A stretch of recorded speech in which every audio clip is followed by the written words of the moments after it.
What is your view on Islam?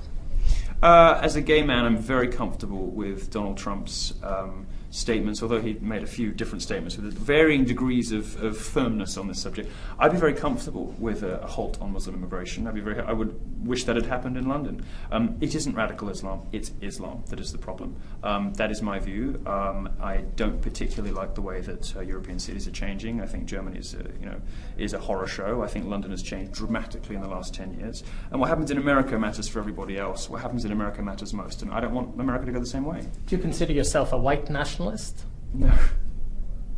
Isn't that what some people would think of when they hear of you don't like the changing face of places like London? No, I'm talking about culture, not race. Muslims coming in. No, I'm talking about culture, not race, and it's typical of someone like the BBC to try to conflate the two, because I'm what they want to do, question. well, what they want to do is to suggest that if you're proud of your country and the ideals on which your country is founded, that somehow makes you a racist. It doesn't. I'm not talking about skin colour. I don't care about skin colour. All my boyfriends are black. I don't give a toss about skin colour. What I do care about is values and ideas, and the regressive social attitudes of Muslims in the West are terrifying, absolutely terrifying, and organisations like yours won't report on them honestly, accurately, or fairly. It's left to other places to do it. And then what you do is, once you've failed to report on them accurately, is accuse people who are concerned with some justification about the changing nature of their culture, not race, in their countries, is you then accuse them of being white nationalists. That's pretty disgusting.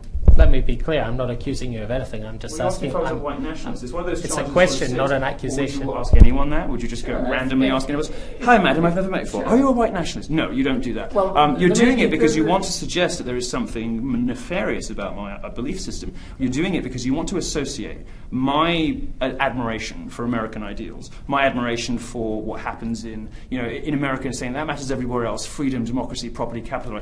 You want to sort of associate that with race. I never did that. You did that. And then ask me whether I'm a white supremacist, asking if I think white people are better than others. I said nationalist rather than supremacist, and you can no more read my mind than I can read yours. Let me ask you what you think about feminism. You can read it enough to accuse me of it, or to ask me whether I'm a white supremacist. It's absolutely absurd.